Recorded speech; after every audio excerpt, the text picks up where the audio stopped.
Have you ever had an idea that was so amazing that it could change the world? This podcast is called This Could Change Everything. We're talking to people who are working ideas that can do just that. I'm Joe Kim. I'm a professor in psychology, neuroscience, and behavior at McMaster University. I lead the McCall MacBain Postdoctoral Fellows Teaching and Leadership Program. And I'd love to talk with young researchers who are working to build a brighter world. Today, we're learning about how different groups of polar bears adapt to climate changes. Does that sound right? That sounds right. Okay, let's start with a brief introduction. Maybe you can tell us who you are and a 1-minute elevator pitch about what you do. For sure. My name is Dr. Ruth Rivkin. I'm a postdoctoral research fellow at the University of Manitoba. I work with Polar Bears International, the San Diego Zoo Wildlife Alliance, and Environment and Climate Change Canada, looking at questions relating to how polar bears can survive the next 75 to 100 years under climate change. Many people are familiar with polar bears. They are the icon of the Arctic. They live and thrive in very cold environments. They live out on the sea ice as much as they can.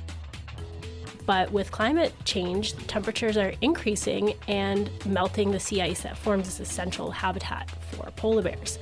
And so what I'm interested in understanding is how, if at all, polar bears can adapt to this massive environmental change that they're currently experiencing.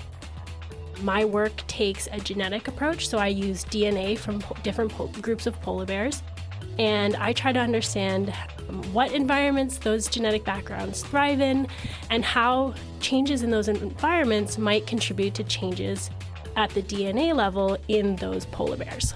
The continuing loss of sea ice from climate change is a big issue here. Tell me a bit about how that is impacting polar bears. So polar bears do all of their basic biological functions on sea ice. They rely on sea ice to hunt seals, and seals form their primary prey group. They move across the ice, so if they're trying to travel in any particular direction, they generally try to do that on sea ice. If they have to swim, that uses a huge amount of energy for those bears. When bears are not on sea ice, they're usually fasting, and bears can actually lose up to 1 kilogram of body mass per day that they are fasting. And some bears in the southern parts of the Arctic will fast for 3 to 4 months at a time. And so losses of sea ice, where sea ice forms later in the year and melts earlier, can really contribute to this fasting pressure that many polar bears are experiencing. And so they are threatened by starvation as sea ice melts continue to happen across the Arctic. So as you said, when we think about the Arctic, we think about polar bears. And as an apex predator, at the top of the food chain, if it's having this impact on polar bears, how does it affect the other species around it in the ecosystem? That's an interesting question, because some Arctic species are doing fairly well with sea ice melting. Thinking about seals and whales that are in the Arctic during the summer when the sea ice is melted and they have access to open water, the Arctic Ocean is becoming more and more productive as sea ice is melting and it's getting more access to sunlight and experiencing warmer temperatures. And so what that means is that more productive oceans mean that there's more zooplankton in the water, which helps fish survive better and then helps seals and whales survive better. So Arctic marine mammals are doing fairly well in parts of the Arctic. But Arctic mammals that live on the sea ice, which is basically polar bears and Arctic foxes, that's not necessarily the same case because they need the sea ice, whereas the seals don't generally need the sea ice for food and habitat use.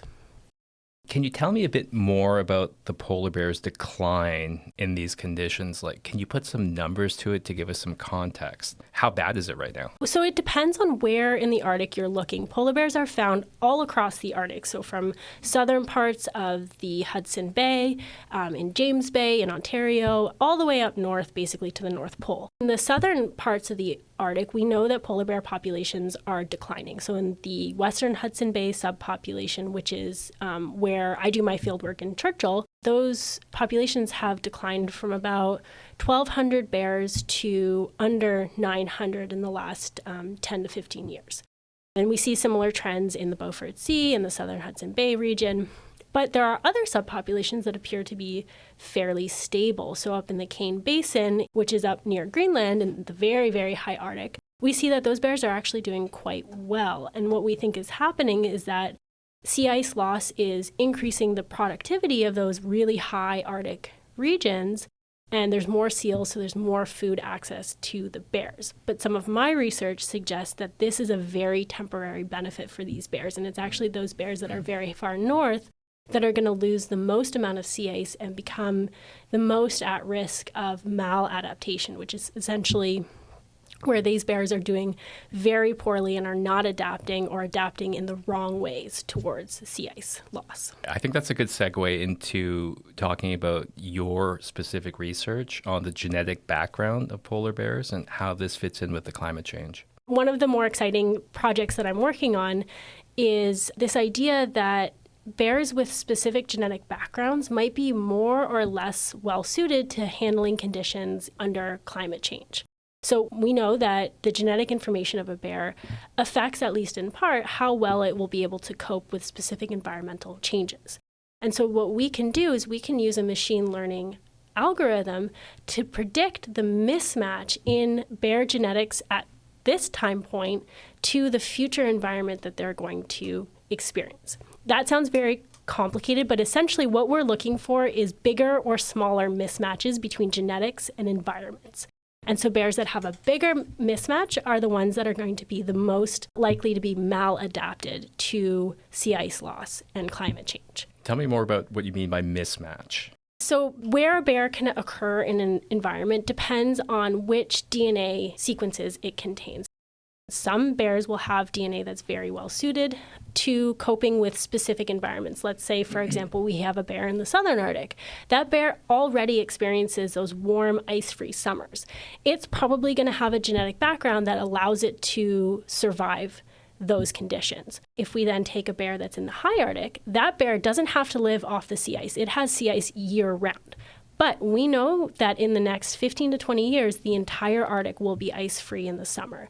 And so now this bear in the high Arctic that has the genetic background that's very used to living in an ice-filled world is now going to have to survive an ice-free summer. And so it may become mismatched to its environment because it just doesn't have the genetic information in its DNA to be able to cope with those ice-free summers. And so that's what we mean by mismatch. That bear in the high Arctic is going to become mismatched to its new environment. So what does that mean and what should we do? So what that means is that we have bears that are at risk of becoming more maladapted to their environments. And that is a very technical way of phrasing things. But what that means is that we have bears that might be very vulnerable to climate change and bears that might be slightly less vulnerable to climate change. We know that climate change is going to be hard on bears no matter where they're found in the Arctic. They are an ice-adapted species. So anytime we lose sea ice, that's going to be tough on them. But some bears might be better able to cope with that change than other bears. And so we can use the results from my work to guide and shape policies and conservation management strategies to either target those very vulnerable bears to make sure that those are becoming extra protected, or to perhaps boost the more robust populations and to create a population that might be best suited to surviving in the new warming world. So the challenge that these bears are faced with right now are the changing levels of sea ice, which are being impacted by humans. But I'm curious about what other environmental challenges populations of polar bears have faced in their evolutionary past living in the Arctic. That's a great question. So we know that polar bears evolved from grizzly bears about 120,000 years ago, which is very recent in terms of species evolution. And they evolved to deal with these increasingly cold environments, and because the world was going through an ice age.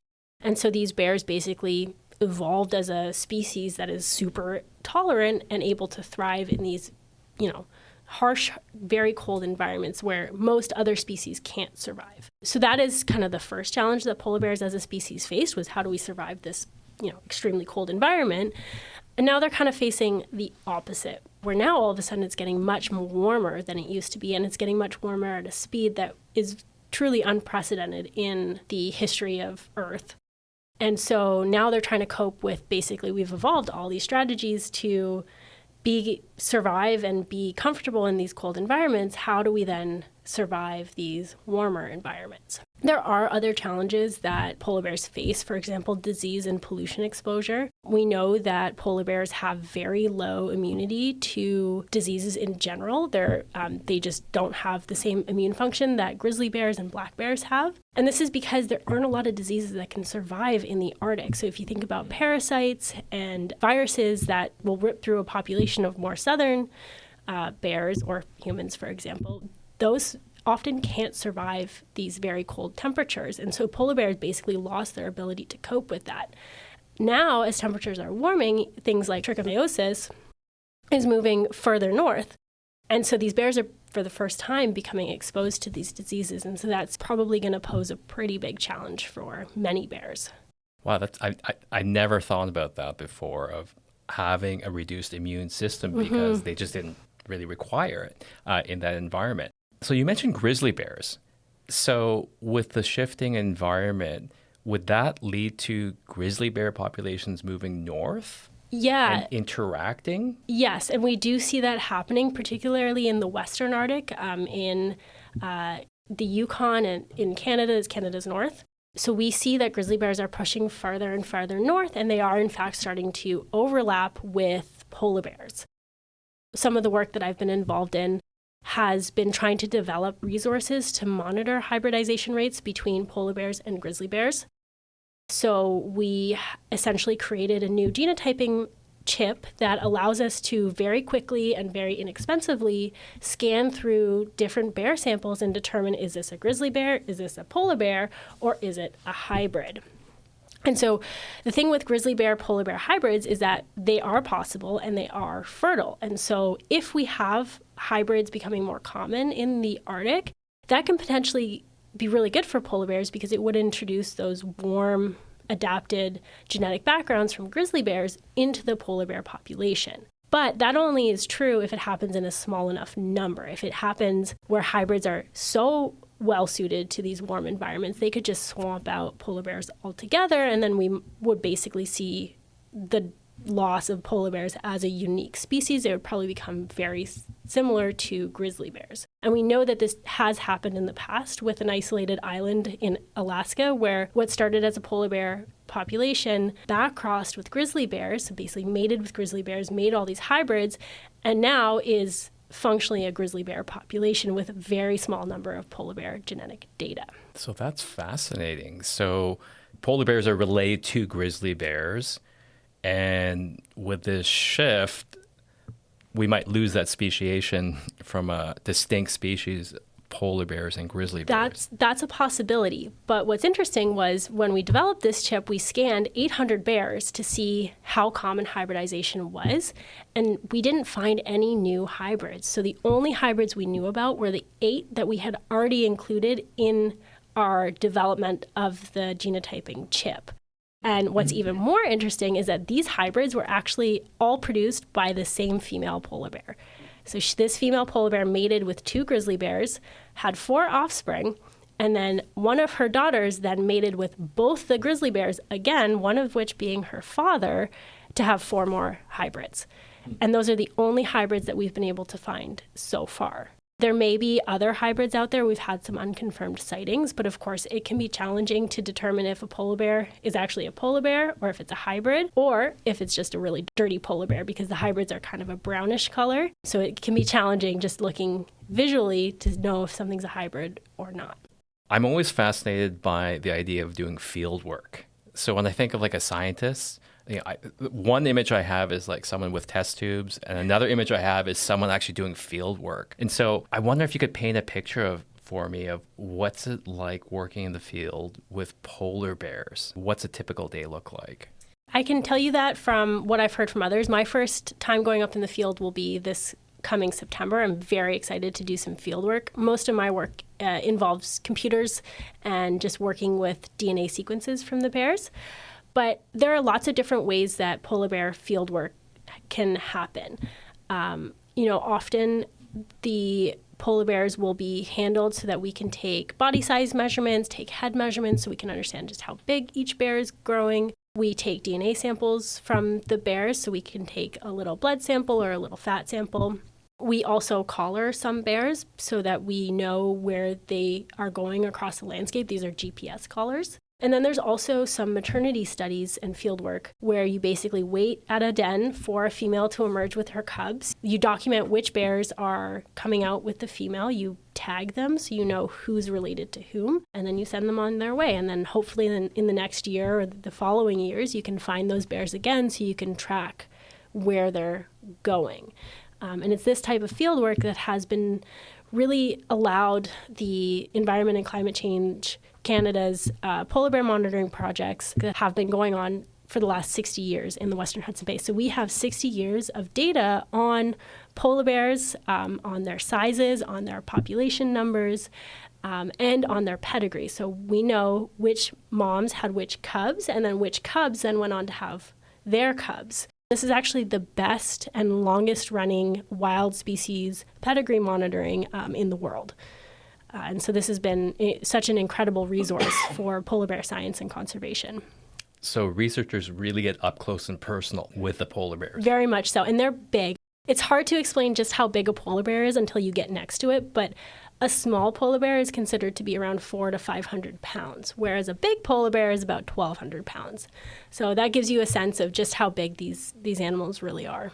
So it sounds like you're very excited to go into the field. I am. So you do your fieldwork in Churchill.